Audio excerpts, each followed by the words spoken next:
Good morning. আজকের আমরা spoken ইংলিশের একটা টেকনিক নিয়ে হাজির হয়েছি।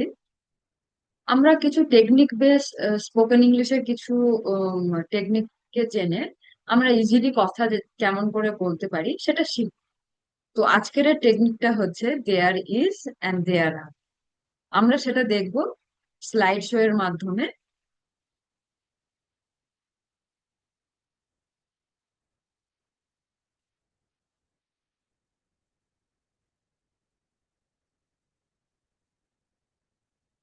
এখানে আমরা দেখা পাচ্ছি slide.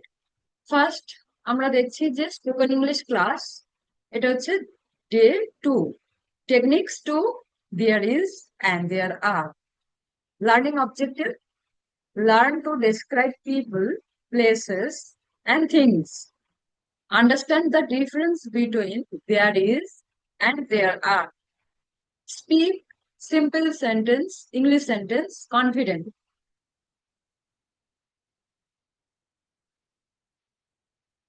First technique, first rule, technique 2, there is singular number.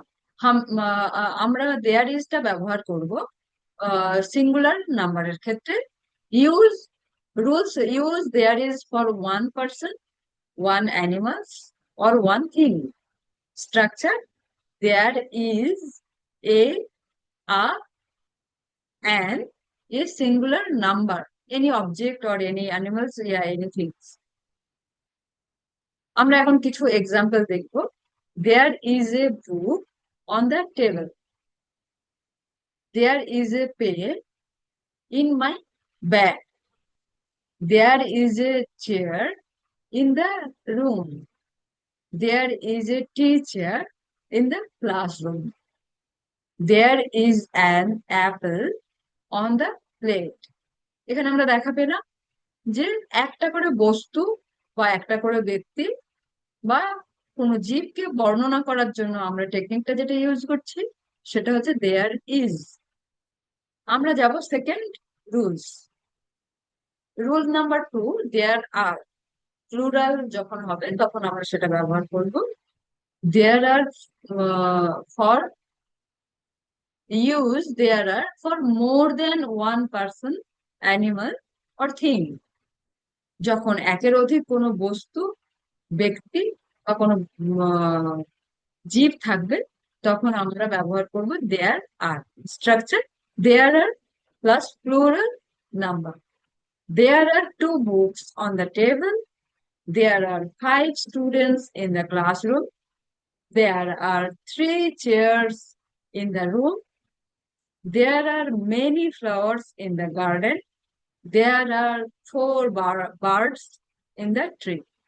যেমন আমরা এখানে ব্যবহার করলাম যে যে বস্তুগুলো বা যে জিনিসগুলো আমরা গুনতে পারবো সেখানটা নাম্বার দেব, আর যেগুলো গুনতে পারবো না সেখানে আমরা কি করব, মেনি ইউজ করবো।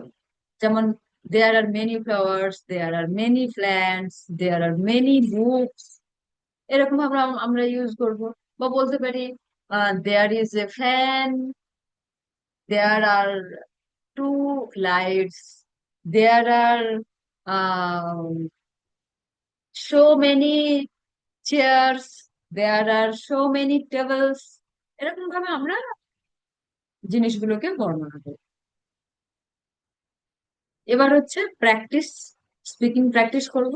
যেমন বলতে পারে যে কেউ জিজ্ঞাসা করলো what is in your bag, what is in your bag, তখন আমরা তার উত্তরে বলতে পারি there is a notebook in my bag. Teacher, হয়তো কেউ জিজ্ঞাসা করলো what is in your classroom, তখন আমি হয়তো উত্তর দেবো there is a white board in the classroom. There are many chairs in the classroom. তারপর হয়তো কেউ জিজ্ঞাসা করলো what is in your garden, তোমার গার্ডেনে কি আছে, তখন আমরা বললাম there are flowers in my garden. এবার আমরা কি করব, অ্যাক্টিভিটি একটা প্র্যাকটিস করব। আমরা আমাদের চারিপাশটা দেখব আর বলতে থাকবো। কোনো ভাবনা না, কিছু নাই, যে জিনিসটা দেখবো সেটা শুধু দেয়ার ইজ দিয়ে ব্যবহার করব। যদি একটা হয় তাহলে দেয়ার ইজ, আর যদি একের অধিক হয় তাহলে দেয়ার আর। তো সেরকম ভাবে কি করব? There is a teacher, there is a clock, there are desk, there are windows, there are students, there is a door. এরকম ভাবে আমরা একটার পর একটা সেন্টেন্স ব্যবহার করতে থাকবো।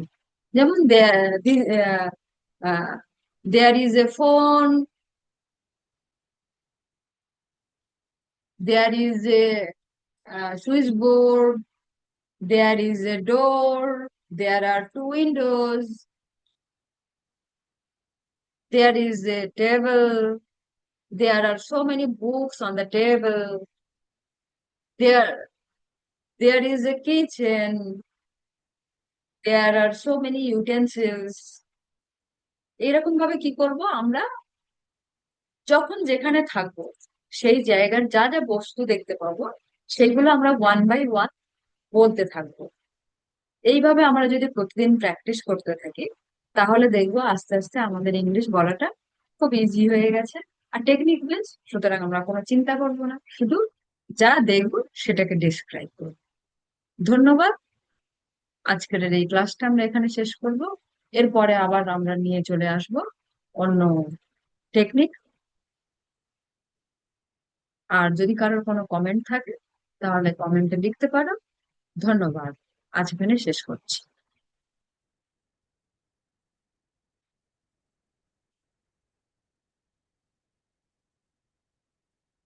আজ আমরা এখানে শেষ করব। আর আপনাদের যদি কোনো কিছু অন্য কিছু জানার থাকে তাহলে আপনারা আমাকে কমেন্টে লিখতে পারেন। আর অন্য যদি কোনো টপিকস নিয়ে আলোচনা করতে হয় বা ডিটেলস জানতে হয় তাহলে সেটাও আপনারা কমেন্টে লিখতে পারেন। তাহলে সেই বিষয়ে আমি আরো ডিটেলস ভিডিও বানিয়ে আপনাদেরকে আমি আহ, সেই ইনফরমেশন পৌঁছে দিতে পারবো। ধন্যবাদ।